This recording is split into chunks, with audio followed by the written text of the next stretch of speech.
I knew something was wrong the moment the chair scraped the floor. Not the sound itself, but the intention behind it. It was the kind of scrape people make when they want you to hear exactly where they're putting you. I hadn't even removed my shawl before I realized the truth. They weren't giving me a seat. They were giving me a message.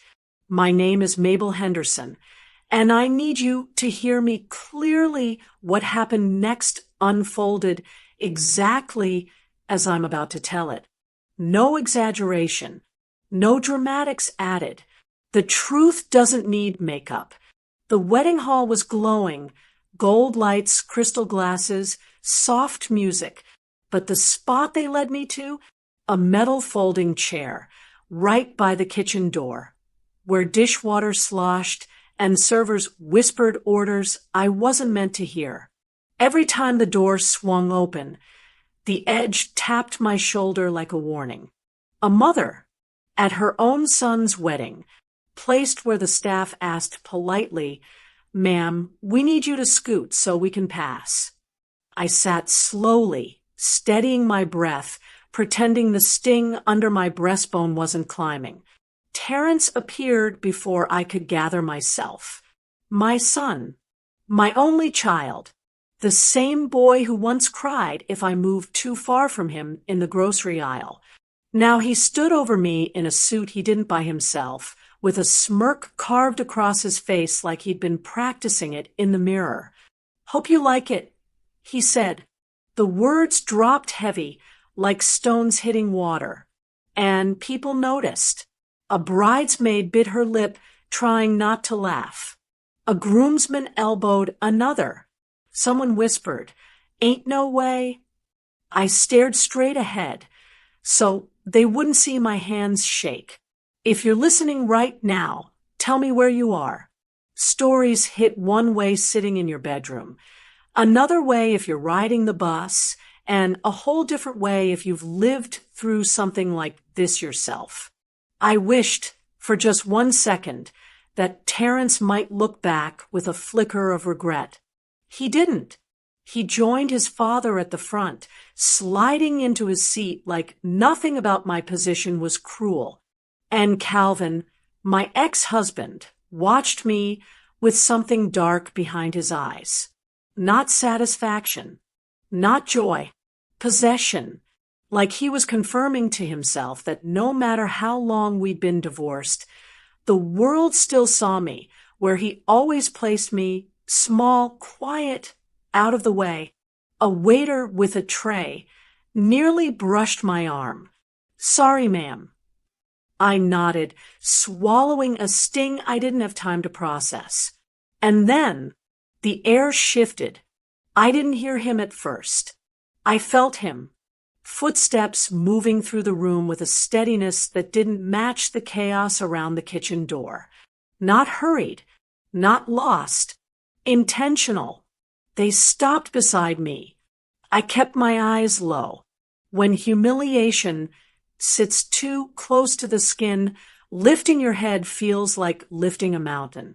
Then I heard a voice, deep, calm, close enough that the sound warmed the air between us. "Ma'am, do you mind if I sit with you?" I looked up, and for a moment, just a breath, everything around me slowed. A man in a black suit stood there with a presence that didn't belong in that corner.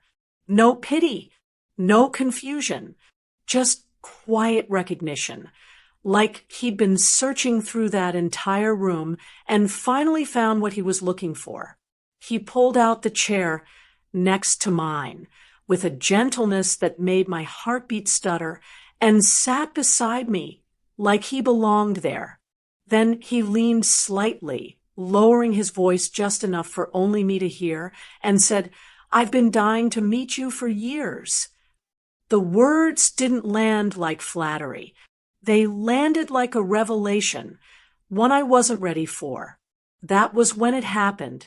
Terrence looked up from across the room, mid-laugh, mid-conversation.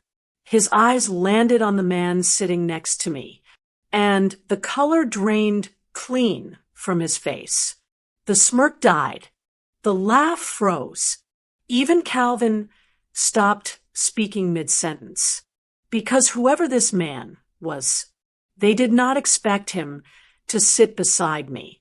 And that was the moment everything in my story changed. He didn't rush. He didn't clear his throat or fidget or look over his shoulder like he was second-guessing himself. He just sat beside me like that metal chair was a throne and the kitchen door behind us didn't even exist. "I'm Julian," he said softly. "Julian Ward." My stomach tightened. Not fear, something else. Recognition? No. A shift. A quiet shift. He didn't stretch out his hand like he expected mine. He didn't lower his voice like I was someone to whisper around. He spoke to me like a person, like a woman who deserved to be looked in the eye. "I think you knew my mother." Those words, Lord, they slipped into the room like a breeze that didn't match the temperature. Because nobody had said mother to me with warmth in a long time, not Terence, not Calvin, not anybody who remembered who I used to be before life thinned me out. I turned fully toward him, slow, making sure I wasn't misunderstanding. His face wasn't familiar. His name wasn't familiar. But that word, mother, carried something, a heaviness, a memory I didn't know belonged to me yet. Then he reached inside his suit pocket. For a second my breath caught. It wasn't fear. It was the way silence suddenly thickened, like the whole room paused to see what the stranger would pull out. Julian unfolded a small, worn photograph. Edges frayed, ink fading, like it had lived inside someone's hands for years. He held it up between us, and there it was, me, sitting beside Miss Bernice Ward in her little living room, her head wrapped in a soft scarf, her smile tired but warm, my arm around her shoulders, a small Thanksgiving plate in front of us, cornbread, greens, a single slice of turkey. That picture, I hadn't seen it since the day she asked me to take it with her. Julian's voice thinned at the edges, but he didn't let it break. "She kept this in a little box on her nightstand," he said. "She took it with her when I flew her out to stay with me." Something inside my chest shifted, like furniture being moved across a floor. I didn't know what to say. I didn't know if I was supposed to smile or apologize or cradle that picture like the memory. It was, nobody approaches me with gratitude, not anymore. People come when they need something, want something, or want to pretend they still respect me even when their eyes say otherwise. But this man, he came with thanks. Real thanks. "Ma'am," Julian said quietly, like the words were fragile, "she talked about you more than she talked about anything else toward the end." My hand drifted to my lap, fingers curling around the fabric of my dress just to hold myself steady. Because kindness, real kindness, hits different when you haven't tasted it in years. It doesn't feel soft. It feels sharp, like something pressing against a place you kept numb so it wouldn't bruise. "I don't understand," I whispered, because that was the only truth I had. I didn't do much." Julian shook his head gently. "You gave her company," he said. "You made her feel seen." Seen. That word nearly took me apart, because I couldn't remember the last time someone saw me for anything other than inconvenience or obligation. Not Terence, not Calvin, not anybody in that room who laughed when he sat me by the staff door. Suddenly I felt something warm behind my eyes, and it scared me, not because I didn't want to cry, but because I couldn't remember the last time someone made me feel like crying wasn't a weakness. I swallowed hard and forced myself upright. I didn't want him to think I was fragile. I didn't want anyone in that room to see tears and call it a performance. Julian placed the photo on the table between us, his fingers steady, his gaze soft but honest. "She cared for you," he said quietly, "and she wanted you to know that." Before I could answer, I saw something shift across the room. Calvin, standing, watching, a sour twist tightening his jaw.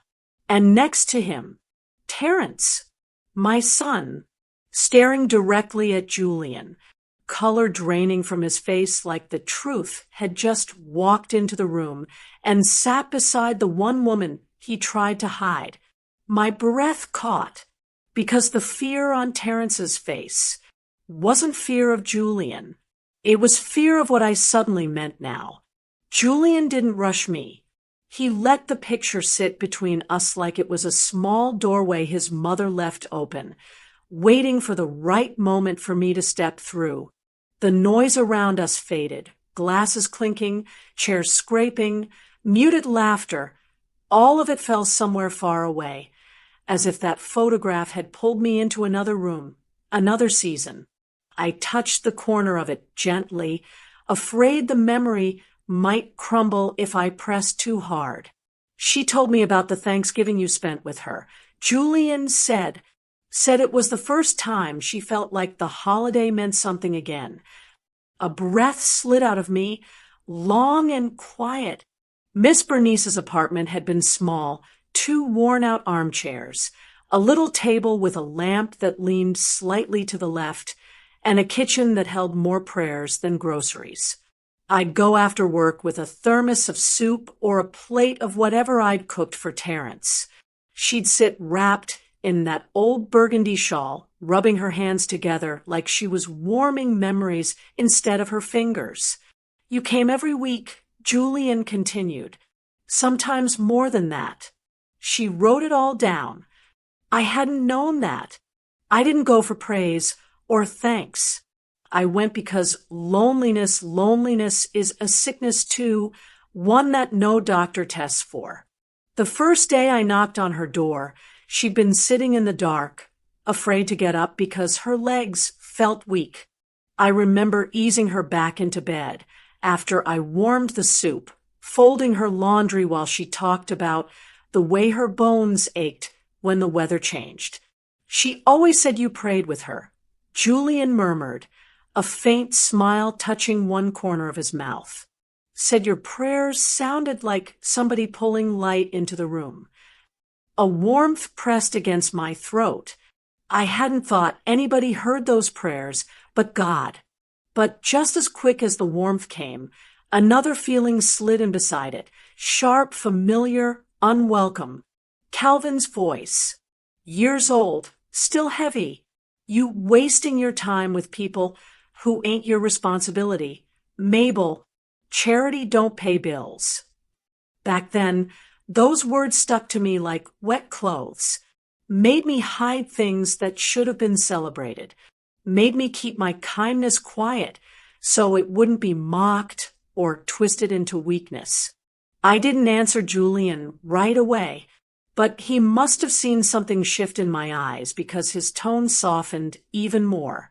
"She looked forward to you," he said, even on the days she couldn't lift her head. She'd say, "My friend will come." She always does. Friend. That word felt too big for what I thought I was giving. But maybe it wasn't too big at all. I swallowed and pressed my fingers together, grounding myself. "I didn't do much," I said quietly. Julian shook his head. "No, you did what mattered." He said it so simply it almost didn't register. No fancy words. No dramatics. Just truth laid gently on the table, the way a person sets down something fragile. I leaned back slightly, letting the edges of memory settle like dust. I'd forgotten the way Miss Bernice's eyes used to light up when I walked in, the way she always tried to fix her scarf before I saw her, the way she'd say, "I'm glad you're here, baby," like my arrival shortened her pain for a moment. I thought I'd tucked those memories away to keep them from hurting. Julian tapped the photo lightly. She held on to this, even when she forgot other things. That sentence hit a place I didn't prepare for. The part of me that had survived disappointment, survived silence, survived being pushed near kitchens and corners, suddenly felt something unravel. I had mattered. Somewhere. To someone who needed it. And right as that realization settled into me, like a breath I didn't know I was holding, I sensed movement behind us. A shadow. Slow. Hesitant. Terrence. I didn't turn. Not yet. But I felt him like a cold wind slipping under a door. Julian glanced toward him just once, then lowered his voice. "She never forgot you," he said, "not even on her worst days." And that was the moment I felt the room begin to shift under my feet. Julian kept one hand on the photograph as if it steadied him, not for show, not for sympathy, but the way a person touches something that reminds them of a wound still tender. "My mother, she didn't want me worrying," he said quietly. "She kept telling me she was fine, said she had someone back home who looked out for her." His voice wasn't polished. It didn't sound like a speech he'd rehearsed. It was the kind of tone grown men use when they're trying not to drown in the memory of something they couldn't fix. "I was overseas trying to make things work," he continued. "Working long hours, saving every penny I could. I wanted to bring her over for better care, but money was slow." He let that truth sit between us. Not a confession, just the honest weight of a son who ran out of time. When he exhaled, it came out tight, like he was holding back years he'd never spoken aloud. "She hid how bad it was," he said. "When I finally brought her to me, her strength was already fading. She woke up confused some days, tired most days. But whenever she was clear, whenever she had enough breath to talk, she talked about you." My hands tightened in my lap, not from pride, from disbelief, and something that tugged deeper. Julian glanced down at the photo again. "She told me, 'That woman saved my days. She made my home feel less empty.' She said you prayed with her when she couldn't lift her hands, sat with her when she couldn't find her words." His mother had said those exact things to me many times. Softly, almost shyly. Back then I just nodded, brushing her hair back or reheating her soup, thinking she was simply being sweet. I never imagined she carried those moments to her last place on earth. Julian rubbed a thumb along the edge of the picture. Slow, thoughtful. "I should have been here," he murmured, "but knowing you were helped her, it kept me from losing my mind." Something in his voice cracked, not loud, not dramatic, just enough to make the air around us shift. And that shift, it slid inside me, finding a place I'd kept sealed for my own protection. Because as he spoke, another memory rose, the way Terrence barely heard me anymore. The way he looked right through me when I spoke, like my voice didn't belong to a person but to background noise. The way he dismissed my concerns with a shrug, a sigh, or a cold, "Ma, I'm busy." A stranger, this man beside me, knew pieces of my heart because his mother had carried them. My own son didn't even bother to ask. Julian continued softly, unaware of the sting inside me. "She said you had a way of walking in like the day didn't win." A small laugh escaped him, gentle and sad. She told me once, if I had her years ago, maybe I would have lived better. That sentence, it didn't hurt. It hollowed me. Not in a way that broke me, but in a way that revealed how long I'd been empty without noticing. I'm sorry you had to hear it like this, Julian said. I wish she could have thanked you herself. I really do. I nodded, because anything more than that would have cracked me open right there in that chair by the kitchen door. For years, I'd been spoken to with impatience, dismissed with silence, pushed aside like an inconvenience. Calvin made sure of that. Terence learned it from him. But here was a man, her son, speaking to me with the softness my heart hadn't felt in years. Not because he wanted anything. Not because he pitied me. Because he saw me. Truly saw me. And right as that realization settled, heavy and strange, I felt footsteps approaching again. Slow, uncertain, dragging guilt behind them like a shadow. Terence. But this time, he wasn't walking like a groom. He was walking like somebody who just realized the world had shifted without him. Julian sat quiet beside me. That little photo resting between us like a bridge we didn't plan to build today. I was still trying to gather myself when Terence's voice rose from somewhere behind the floral arch. Not loud, just careless. Careless enough to carry. She's fine back there, he said. The words floated across the room, light as dust, but when they landed, they cut like glass. Julian turned his head slightly, not toward me, but toward where the sound came from. His expression didn't change. His posture didn't shift. He just listened, really listened. That kind of listening only comes from people who know what disrespect tastes like. Terence laughed afterward. It was small, short, the kind of laugh people give when they're more focused on impressing their audience than honoring their blood. A groomsman slapped him on the back like it was a joke to be proud of. I held my breath, praying the moment would pass, praying Julian hadn't heard what I heard. But men like Julian, men who bury their own mothers, don't miss much when it comes to how others treat theirs. He turned his head toward me, slowly. His voice was low, steady, almost gentle. Is that your boy? My heart stuttered, because the way he said boy, it wasn't disrespectful. It wasn't mocking. It carried something closer to disbelief, maybe even disappointment. The kind a man feels when another man forgets the weight a mother carries. I didn't speak right away. I couldn't. The room was too loud. Suddenly, too many glasses clinking, too many footsteps, too much celebration glued over wounds nobody wanted to acknowledge. The kind of noise that hides hurt.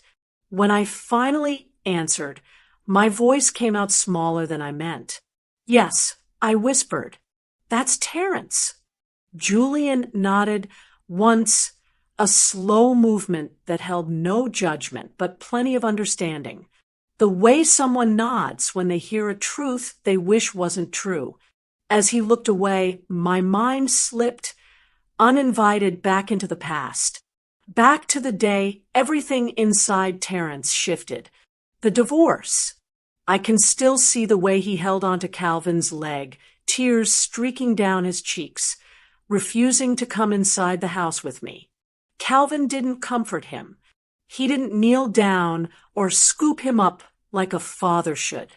He just rubbed the back of Terence's head and said in that low, poisonous way of his, "Your mama don't know how to keep a family together. You stay with me, you'll be fine." A whisper, so soft you'd think it was harmless. But poison don't need volume, it just needs time. From that moment, it became little comments here and there. Your mama always overreacting. Your mama too emotional. Your mama ain't got nothing going for herself. Your mama don't think things through. Small, whispered resentments. Little seeds dropped into a child's ears until they root into something deep and ugly. Years later, Terrence didn't even realize who he was repeating. Didn't realize whose voice he was borrowing every time he looked at me like I was a burden instead of the woman who raised him. And now here he was at his own wedding, forgetting the simplest truth. A mother shouldn't be fine. Back there, not the one who carried him, not the one who fed him, not the one who stayed when the world walked away. Julian's jaw tightened, not anger, not aggression, just a small flicker of something that told me he understood in a way Terrence never had. A man's character shows in how he treats the woman who raised him. He looked toward Terrence again, eyes steady, calm but unyielding. You deserve better than that seat, he said quietly. It wasn't a compliment. It wasn't pity. It was truth, stated plain, without decoration. And before I could reply, before I could gather enough breath to push down the ache swelling in my chest, Terrence turned fully toward us. His smile faltered, his stride slowed, and the groom who walked in confident suddenly looked like a man who'd just stepped into a room he didn't recognize. His eyes locked onto Julian, and then the fear that washed over his face told me something had just cracked open inside him, something he couldn't take back. Julian didn't shift his body toward Terrence. He didn't adjust his posture or lift his chin. He simply stood up beside me, slow, steady, respectful, like a man raised to honor somebody's mother even when the room around her didn't. That one movement changed everything. Not because he made a scene, but because he didn't. Respect hits harder when it's quiet. The light from the chandeliers caught the edge of his suit jacket as he rose, and it made the people nearby turn, glance, whisper. They weren't looking at him like a stranger anymore.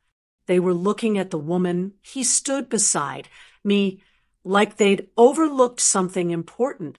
Someone important. Terrence froze mid-step. His face went pale, so fast you'd swear someone drained him out with a straw. His eyes flicked from Julian to the photo on the table, to me, then back to Julian again. His smile, the one he wore all evening like a badge of pride, collapsed on one side. The confidence drained right with it. Behind him, Calvin's reaction came slower, but no softer. His jaw clenched, his shoulders stiffened, and a slow, sour expression grew across his face, twisting his mouth into something between confusion and anger. Neither of them asked who Julian was. They didn't need to. Men like Calvin know money when they see it. Men like Terrence know authority. And both of them could feel something dangerous in the air, the kind of danger that doesn't shout but rearranges a room by simply existing inside it. Terrence swallowed, the knot in his throat bobbing like he was trying not to choke. He walked toward us, shoulders straight, but steps uneven. Not the confident groom anymore, but a man who sensed a shift he didn't understand. Good evening, sir, he said, voice thin. Julian nodded. Not friendly, not cold, just a nod that said, I hear you, but I'm not here for you. Terrence's eyes darted between us again, panic rising. Mom, you didn't tell me you knew? He didn't finish the sentence. His voice trailed off like the words got lost somewhere between fear and regret, because what scared him wasn't Julian's presence. It was the realization that Julian stood for me, that Julian's respect wasn't casual, and that Julian Whoever he was had chosen my table, not his. For the first time in years, I saw something new in my son's eyes. Fear. Not fear of losing me, not fear of hurting me, but fear of what it would cost him if Julian had seen what he'd done. If Julian had heard what he said. If Julian, who clearly mattered, now looked at him differently. A man's priorities show in his fear. Terrence cared about one thing more than anything: his job, his position, the future he'd fought to build under people he believed were watching. And Julian was one of those people. "Mom," Terrence said again, softer now, "can we talk?" I didn't move. Julian didn't sit. He remained standing beside me like a quiet wall. Terrence's eyes flicked down, following Julian's silence. "Sir, I didn't realize." He stopped himself. "You weren't on the guest list." His voice cracked at the end, barely noticeable, but it cracked. Julian tilted his head a fraction, not judgment, not anger, just acknowledgement. The kind of acknowledgement men use when they understand more than they're letting on. "I came to see her," Julian said calmly. Terrence blinked hard. Once. Twice. Like that single sentence rearranged something inside his chest. From the corner of my eye, I saw Calvin step closer, his pride folding into something ugly and unsettled. "What's going on over here?" Calvin asked, voice clipped. Julian didn't even glance at him. His attention stayed on me, a steady line of respect that didn't waver. But Calvin, always needing control, stepped in front of Terrence slightly. "Who exactly are you?" he demanded. Julian didn't answer. He didn't need to. The silence he offered back was its own introduction, one that made Calvin's throat tighten and Terrence's hands tremble. Julian finally turned, just enough to look at my son. "When you speak to your mother," he said gently, "understand someone is always listening." Terrence's breath hitched. He wasn't scared of Julian. He was scared of what Julian had heard. And right there, in that moment, I saw the first crack in my son's pride. Julian didn't raise his voice. He didn't posture. He didn't tell Terrence to follow him or make a scene that would embarrass anyone. He simply looked at my son, steady, calm, and said one quiet thing: "Walk with me." Terrence hesitated. Not long. Just enough for fear to flicker behind his eyes before he nodded and followed Julian toward the side hallway where the servers kept extra dishes. The wedding noise faded there. Music low, laughter distant, footsteps muffled. I didn't move from my seat, but I watched. I watched the way Julian placed one hand in his pocket, shoulders relaxed, steps unhurried, like a man who'd carried truth long enough to know it doesn't need volume. Terrence stopped a few feet from him, trying to stand taller than he felt. His chest rose and fell too fast. Julian studied him for a moment, not evaluating, not judging, just seeing him, seeing the little cracks in his bravado, the child still hiding under grown man pride. "You said she was fine back there," Julian said quietly. The words weren't an accusation. They were an echo, a gentle replay of something Terrence thought nobody had heard. Terrence swallowed. "Sir, Julian cut him off with a soft shake of his head. "I'm not here to scold you." His voice was calm, measured, the kind of tone men use when they're about to say something that will follow the listener for a long time. "You still have your mother," he said. "Treat her like she matters." Terrence blinked once, twice, eyes darting away like he couldn't hold the weight of Julian's gaze. "I didn't mean—" Julian interrupted again, but not out of impatience. out of understanding. My mother didn't always tell me she was suffering. He said, she didn't want to worry me. She didn't want to slow me down.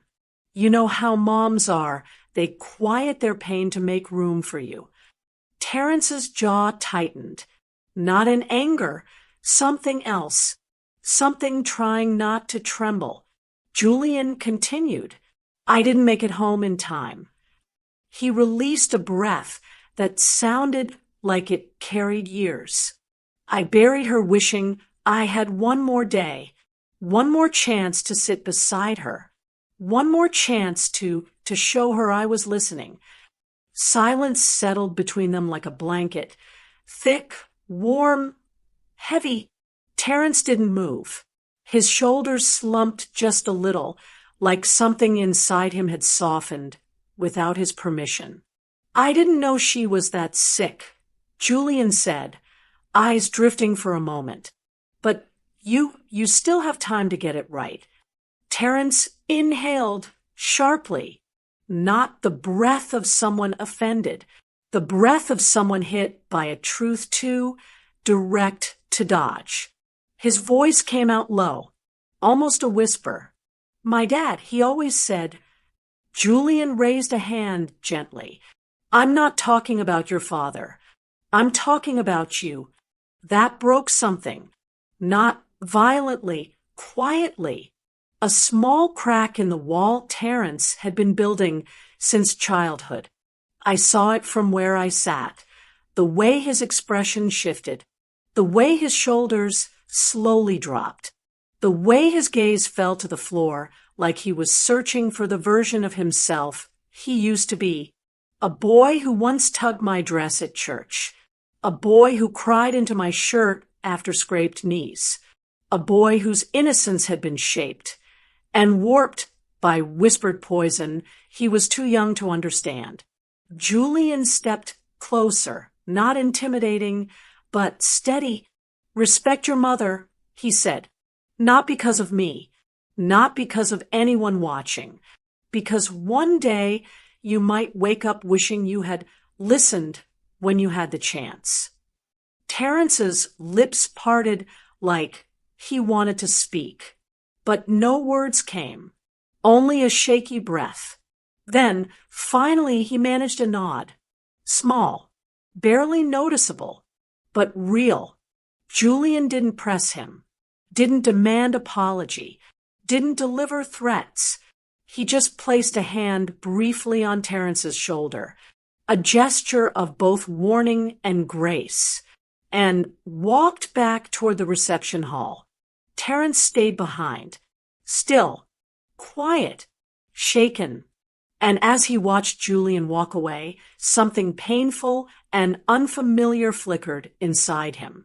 Empathy, not for Julian, for me, a feeling he hadn't allowed himself in years. And that was the moment the wedding stopped being a celebration and started becoming a reckoning. Julian returned to my side with the same quiet dignity he'd carried since the moment he approached me. He didn't announce what he'd said to Terrence. He didn't carry triumph on his face. He simply sat back down beside me, hands folded, breathing steady. But someone else had seen everything. Calvin, my ex-husband, stood halfway across the room, shoulders tight, fingers wrapped around a half-finished drink like he was trying to keep it from shaking.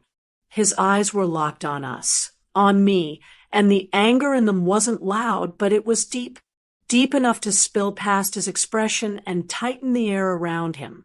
He didn't look jealous in the romantic sense. That man had moved past wanting me years ago, long before our marriage collapsed. No, this was a different kind of jealousy. A bitter one, a twisted one. The kind born from suddenly seeing the person you tried to shrink standing taller than your lies. He watched Julian sit by me with a calm he couldn't buy. He watched Terrence linger in the hallway looking shaken, uncertain, small. He watched guests glance toward us, whispering, not mocking, not laughing, noticing. And Calvin hated what they were noticing. I felt the heat of his stare long before he started walking toward us. Slow steps, measured, not the stride of a man confident in his place, but of a man fighting the fear that his place had shifted. He stopped a few feet away, staring at Julian like he was trying to figure out how to measure him. And failing. "You all right?" Calvin asked me, but his voice wasn't concern. It carried the edge of someone who's lost the script and is scrambling for control. I lifted my chin slightly. "I'm fine." My calm rattled him more than I expected. Julian didn't look at Calvin, didn't acknowledge him. He stared straight ahead, relaxed, unmoved, like Calvin's presence didn't even meet the threshold for disruption. That's what burned my ex-husband the most. He was suddenly the unimportant one. "Seemed like you got company," Calvin muttered, bitterness scraping the back of his throat. I didn't answer, and neither did Julian. That silence, clean, heavy, confident, hit Calvin harder than any insult could have. It told him everything. His opinion no longer mattered. His voice no longer dictated my worth. His reach didn't extend to every room I walked into. His jaw flexed. His hand tightened on the glass. He looked from me to Julian again, confusion mixing with anger. He turned toward Terence, who was still hovering at the edge of the hallway, looking like he'd been cracked open by truths he never expected to hear. Calvin tried to catch his son's, maybe out of desperation, maybe out of habit. But Terence didn't look back. That's when it hit me.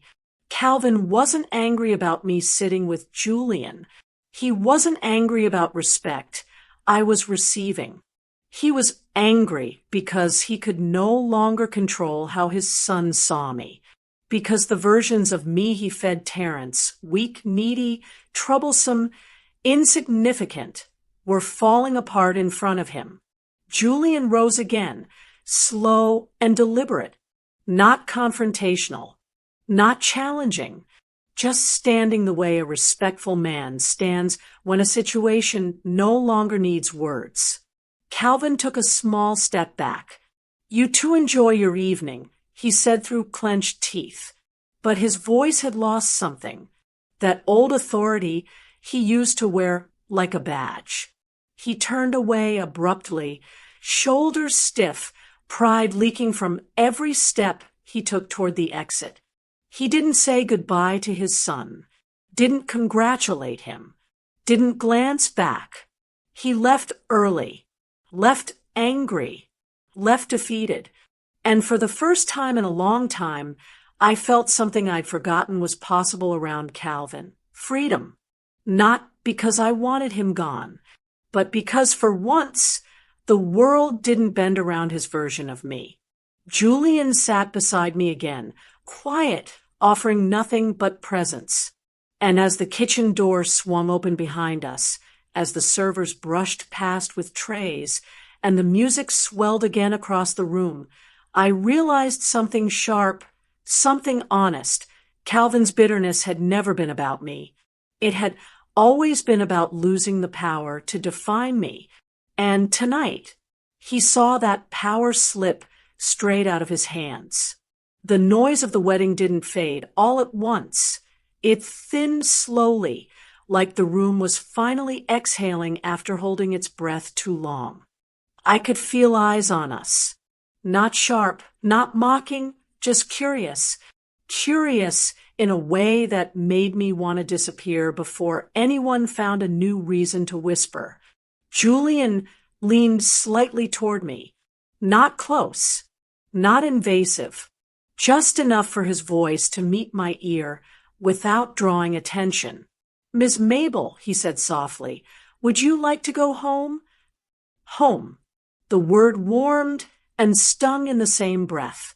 I didn't trust my voice, so I nodded. He stood offering his hand, not to pull me up like I was weak, but to steady me like I was someone worth steadying. We walked out quietly.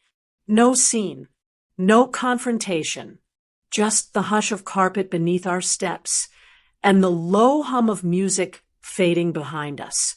Terrence looked up as we neared the door, his eyes wide with a mixture I couldn't name. Guilt, fear, something tender fighting to rise. But he didn't call after me, didn't apologize, didn't move. His silence carried its own weight. Outside, the night air wrapped around me, cool and familiar. For a moment, I just stood there, breathing slowly, letting the heaviness of the evening slide down my spine. It didn't fall off completely, but it loosened. Julian opened the passenger door of a dark sedan, simple and clean. No expensive shine. No attempt to flaunt anything. A car that looked like the kind of man who drove it, quiet, dependable, steady. Take your time, he murmured. I eased into the seat, feeling the kind of gentleness I hadn't been offered in years. When he closed the door, the softness of the cabin pressed around me like a blanket I didn't know I needed. He slid into the driver's seat and started the engine, the low hum settling between us. For a while, neither of us spoke. The road stretched out in long, smooth lines. Streetlights passed overhead in slow pulses, washing the interior with gold and shadow, gold and shadow. I stared out the window, watching trees bend in the wind. Something about the silence felt familiar, not empty, not tense, just quiet in the way a room feels when you finally stopped pretending. Julian cleared his throat gently. She was strong, you know. I looked at him. He kept his eyes on the road, hands steady on the wheel.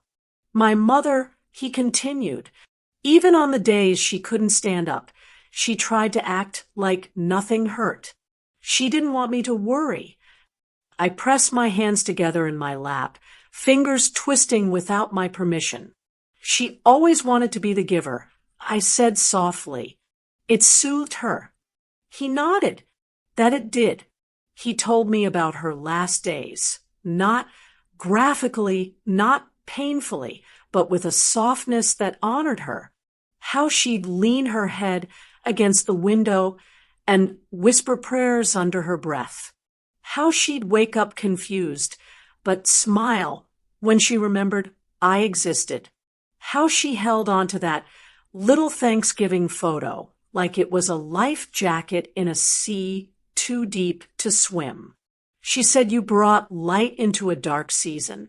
He said, light. I wasn't used to being called that. As he spoke, something in the rhythm of the car, the gentle curve of the road, the soft glow of passing headlights, pulled a memory forward from a place I hadn't visited in decades.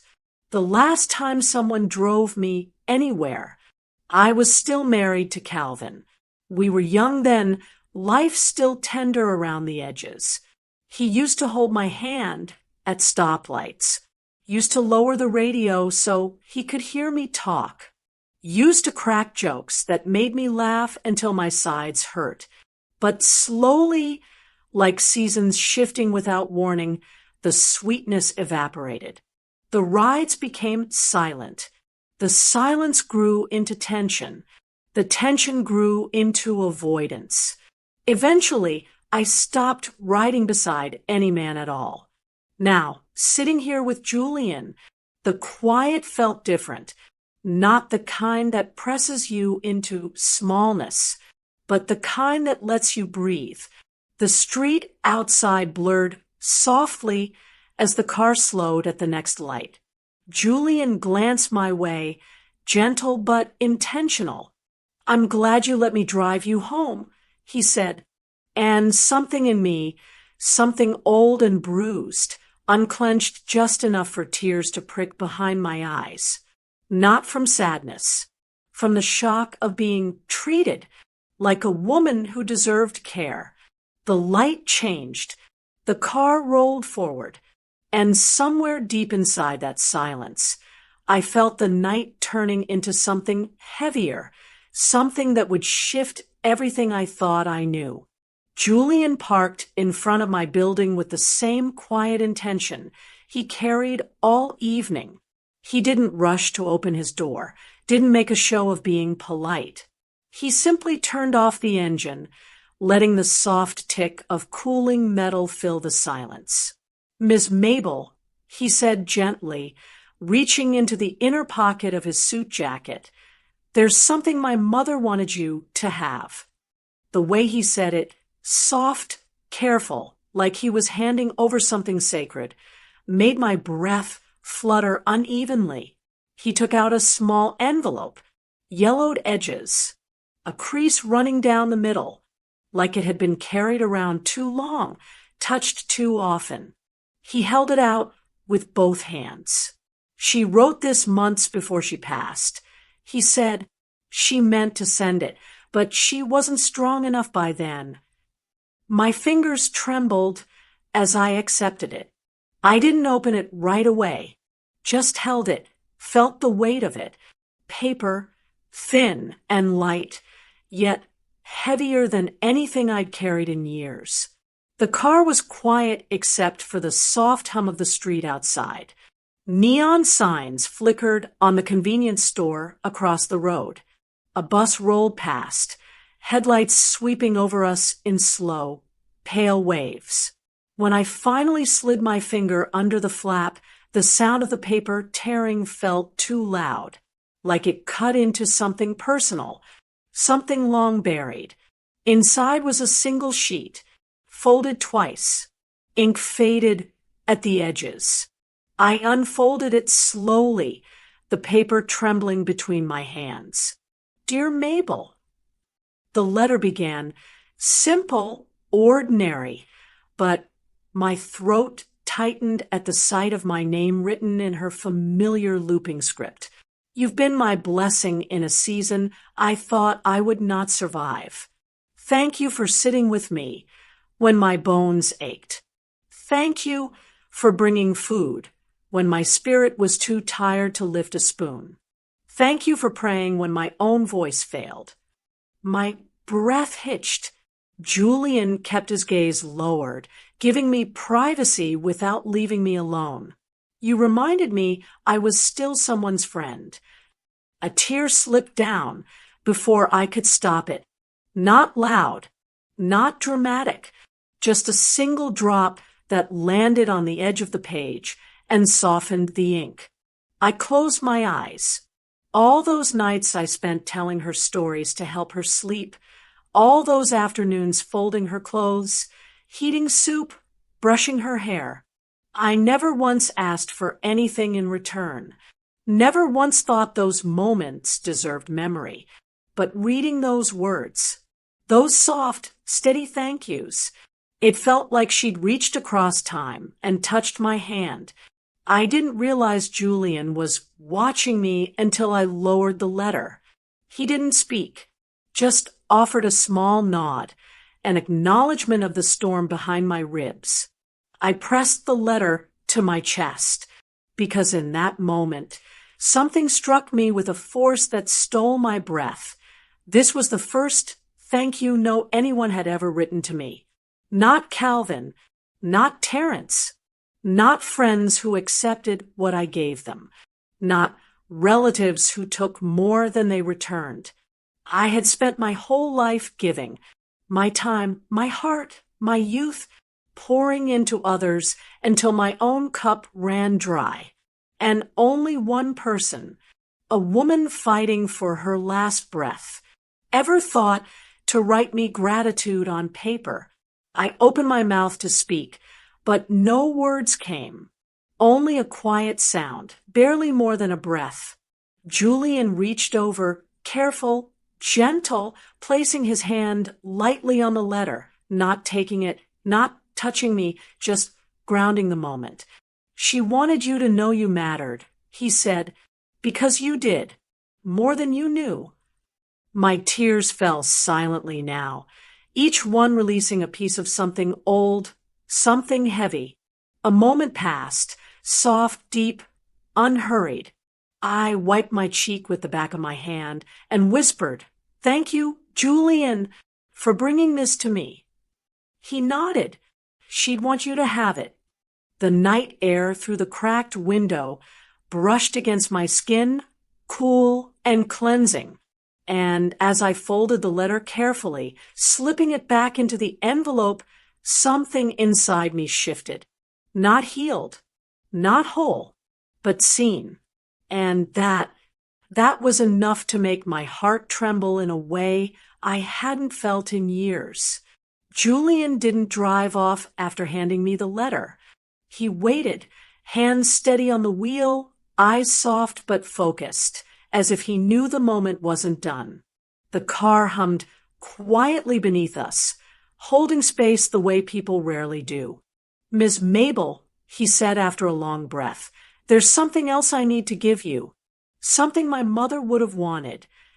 I turned toward him, confused but open. He reached slowly into the center console and pulled out a small envelope, new, crisp, sealed with intention instead of age.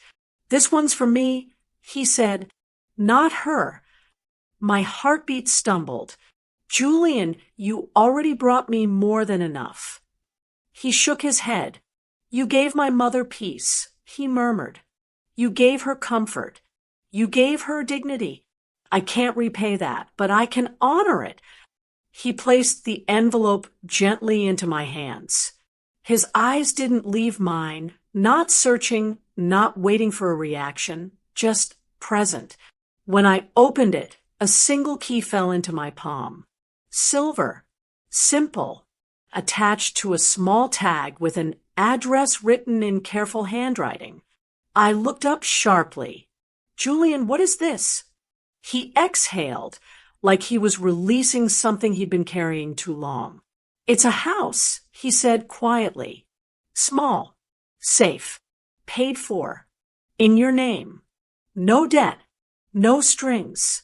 Just a place where you don't have to worry anymore." The words knocked the breath out of me, not because the house sounded grand. He'd said small, modest, safe, not luxurious, not extravagant, but because someone thought I deserved stability, deserved safety, deserved a home that wasn't tied to a man, a marriage, or a past filled with bruised pride. I stared down at the key resting against my palm, glowing faintly under the street light through the window. Calvin's voice, years old, cut through me like a cold blade. "You'll never be anything without me, Mabel. You can't stand on your own 2 feet. You need me." That lie had lived inside me longer than it should have. It shaped my choices, my silences, my shrinking. It told me security only came through him. But tonight, in a quiet car on an ordinary street, I held proof that he was wrong. Completely, painfully wrong. Julian must have seen something shift in my face because his voice softened even more. "You don't owe me anything," he said. "You don't have to prove anything. This isn't charity. It isn't pity. It's gratitude and respect." Respect. A word Calvin never used on me. A word he made sure Terrence never associated with me. My fingers curled around the key, gripping it like it was the first solid thing I'd held in years. "Why?" My voice trembled. I swallowed. "Why would you do this for me?" Julian kept his eyes on me. Steady, unflinching. "Because she loved you," he said quietly, "and because you gave her the one thing money couldn't buy, care. Real care." A tear slipped down my cheek before I even felt it fall. Julian didn't look away, but he didn't stare too long either. He granted me dignity in the way he held the moment, not trying to fix it, not trying to explain it away. The city lights outside flickered across the windshield. A bus rumbled past. Someone laughed in the distance. Life kept moving, but inside that car, time felt still. Finally, Julian said, "You deserve a place where no one can decide your worth." I closed my eyes. In my mind, I saw every time Calvin shoved bills in my face to remind me who paid them. Every time he muttered, "Ungrateful woman," when I asked for anything. Every time he told Terrence, "Your mama needs me more than she'll ever admit." But here I was, sitting beside a man I barely knew, holding a key to a life Calvin swore I'd never reach without him. And that truth, that reversal, it unraveled something tight inside my chest. When I finally found my voice, it was small but steady. "Thank you, Julian." He nodded once, a nod that said, "You earned this more than you know." I looked down at the key again, feeling its promise settle deep inside me. For the first time in decades, I felt safe, not because a man claimed ownership over me, but because someone saw my worth and wanted me to live in a place that matched it. The car engine hummed softly. Julian shifted slightly, hands returning to the wheel. "Whenever you're ready," he said gently, "I'll take you to your new home." I had only spent one night in the new house, but the silence inside it already felt different from any quiet I'd ever known. It didn't press on me. It didn't shrink me. It let me breathe, maybe for the first time in years. I was sitting at the small kitchen table the next morning, turning Julian's mother's letter over in my hands, when I heard it, a knock, soft, uneven, almost afraid. I froze, not from fear, but from something deeper, something that whispered, "This knock isn't random." I opened the door, and there he was, Terrence. His tux jacket was gone, his tie loosened, his hair messed like he hadn't slept, his eyes red, not angry red, broken red. For a moment, neither of us spoke, just stood there, mother and son, with the weight of years sitting like fog between us. "Mom," he finally whispered. The word didn't come out proud or sharp or careless. It stumbled out, like it hadn't been used properly in years. He stepped inside before I could answer. Not barging, not assuming, just crossing the threshold like someone stepping onto fragile ground. He didn't sit. He didn't pace. He just stood there, hands trembling at his sides. "I didn't know you moved," he said quietly. I swallowed. "It's new." He nodded, gaze dropping to the floor. His breath shook. I'd seen him angry. I'd seen him distant. I'd seen him cold. But this was a different Terrence entirely. "I messed up, Ma," he whispered. No excuses. No deflecting. Just the truth. The raw, kind men hide behind when they've run out of places to put their pain. He rubbed his forehead with the heel of his hand. "When I saw you with him, when I saw how calm you looked beside him, I felt something I've never felt before." He paused, voice cracking at the edges. I felt ashamed. The room stilled. "I don't know when I stopped treating you like my mother," he continued. "I don't know when I started acting like you were something to hide, something embarrassing. But when Julian stood by you, when he spoke about losing his mother," his voice collapsed. "I realized I've been taking you for granted. For years. Because Dad filled my head with so much mess I didn't even see what I was becoming." He looked up then, eyes glistening. Not the eyes of the man who laughed when they put me near the kitchen door. Not the eyes of the groom who dismissed me with a smirk. These were the eyes of a little boy who used to run into my arms after scraped knees, a boy who used to cry when I left him at school, a boy who once held my hand with both of his because he didn't want me letting go. I hadn't seen that boy in a long time. "Mom," he whispered, voice breaking completely, "I'm sorry. For the wedding. For the years. For the things I let Dad say about you. For every time I looked at you like you didn't matter. You did. You do. You always have." A tear slipped down his cheek, and he didn't wipe it away. My throat tightened, but I didn't rush toward him, didn't smooth his back, didn't soften the moment. Some truths needed space to breathe. He stepped closer, slow, hesitant. "Can you forgive me?" he asked, barely audible. I studied him, really studied him. Not the man he became, but the child buried under the wrong guidance, wrong seeds, wrong voices. That child wasn't gone. He was standing right in front of me, reaching. I inhaled, slow and steady.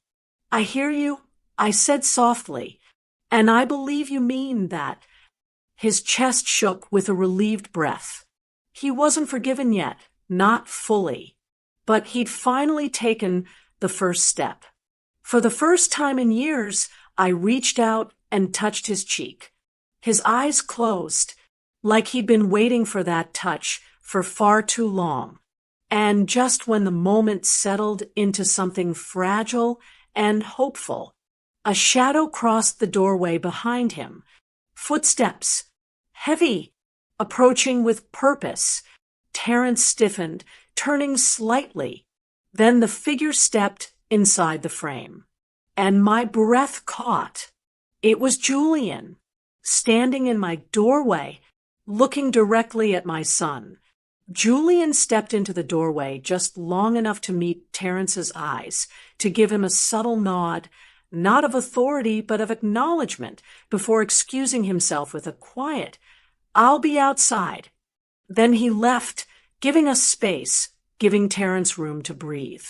But barely 10 minutes after Terrence slipped out with a promise to return, another knock came. This one wasn't soft. It wasn't hesitant. It hit the door like a claim. I knew that knock before I even stood up. I opened the door, and there he was, Calvin, standing on my porch with that old familiar look on his face. Not love, not concern, possession. The kind of man wears when he's convinced he still owns the version of you he broke. "Well," he said, eyes sweeping the entryway like he was taking inventory, "looks like you've upgraded." His voice carried bitterness coated in sarcasm, like he wanted me to know he'd noticed the new home, the fresh paint, the little touches Julian had insisted I choose. A soft rug, warm lighting, a table big enough for visitors, even if I didn't expect any. I held the door halfway open, not wide, just enough to make clear he wasn't being invited inside. "What do you want, Calvin?" I asked calmly. He scoffed. "Ain't this something? You get one conversation with that stranger, and now suddenly you're too good to talk to me." I didn't flinch, and that, right there, was what unsettled him. He shifted his weight, looking for control, the way a man gropes in the dark for a light switch. "I came because Terrence told me you left the wedding with him. He said, told me you got yourself a new house, told me you've been helping yourself to sympathy from people who don't even know you." His voice sharpened, cruel in the way only familiarity makes possible. "You always did have a talent for playing the victim. In the past, I would have shrunk, would have lowered my eyes, would have bitten my tongue just to keep peace. But today, in this house with my name on the papers, with a letter from a dying woman tucked safely in my bedroom drawer, with a son who had finally apologized. Today, I didn't shrink. I leaned against the door frame, steady and still. "You're not coming inside," I said quietly, "and I'm not here for whatever speech you rehearsed on your way over." His eyebrows shot up. "Speech?" He scoffed again. "You really think you're somebody now, don't you? A house and a hug from your little friend. And suddenly you're above me?" "No," I said simply. "I'm just not beneath you anymore." That landed hard. His mouth opened, then closed. Words failed him, just for a second, but long enough to reveal something raw beneath his anger. Fear. Not fear of losing me. He let go of that long ago. Fear of losing the control he'd built his pride on. Calvin stepped closer to the threshold, shoulders stiff. "You think this changes who you are. You're still the same woman who needed me to survive." I didn't blink. "I survived in spite of you, Calvin, not because of you." The silence that followed wasn't empty. It was heavy, packed with years of swallowed pain he could no longer feed on. His jaw tightened. He looked past me into the house again, eyes scanning the walls, the furniture, the little bits of warmth blooming in corners. "You'll fall," he muttered, more to himself than to me. "Women like you always do." "Then let me fall," I said, "but I won't fall under you." He stared at me for a long moment, wrestling with a truth he didn't want to accept. Then he stepped back. Once, twice, and for the first time since I'd known him, Calvin looked small. He turned without another word, walking down the path with anger sputtering in his steps, his shoulders collapsing inward, not from defeat, but from the sudden realization that I was no longer a woman he could break with a sentence. When the door clicked shut behind him, I stood still for a moment, letting the silence settle. Then something warm unfurled in my chest. Not triumph, not revenge. Freedom. The kind that comes not when someone leaves, but when you no longer fear they're staying. And standing in my own home, with the faint echo of his footsteps fading down the street, I realized something profound. I wasn't healing. I was healed. Terrence didn't return the next day out of guilt. He didn't come knocking with flowers or gifts or loud apologies meant for show. He came quietly, hands in his pockets, shoulders lowered, eyes steady in a way I hadn't seen in years. "Morning, Ma," he'd say, voice soft as a Sunday hum. And each time I felt something inside me shift. Not break, not ache, just shift like an old door being opened after years of being stuck. At first, he didn't know what to do. He'd stand in the kitchen awkwardly, fingers tapping the countertop, asking if I needed anything, help with groceries, help with light bulbs, help with things that weren't about tasks at all, but about showing up. One afternoon, he brought a small toolbox. "I saw your back door sticks a bit," he said. "Mind if I take a look?" He didn't wait for praise, didn't expect anything in return.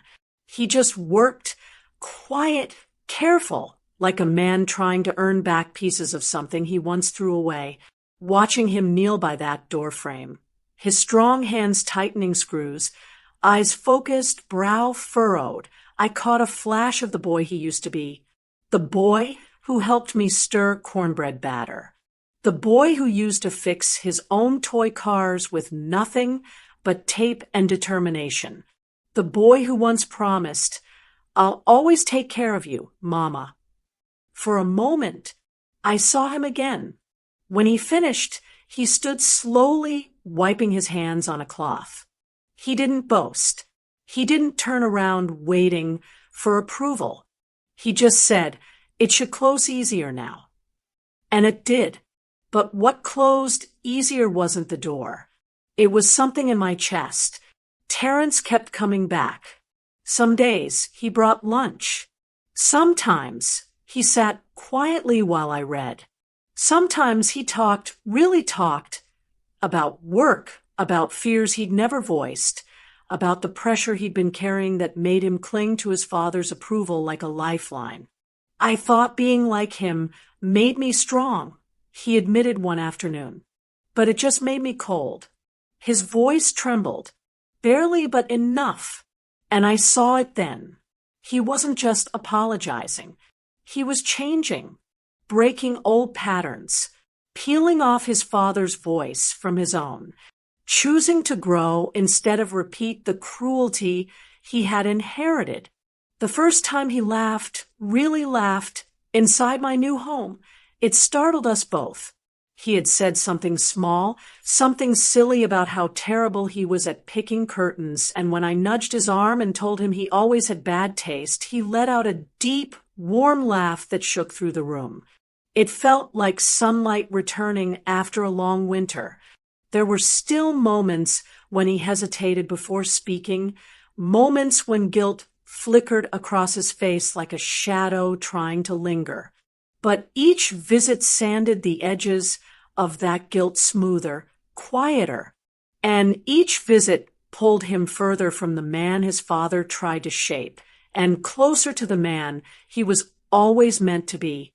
One evening, he sat across from me at the table, hands clasped, thumbs rubbing nervously against each other. "Ma," he said softly, "I'm trying. I want you to know that." I lifted my eyes and held his gaze. "I know," I whispered, "and I see it." His shoulders loosened, the kind of loosening a man does when he finally believes he's not alone in his own redemption.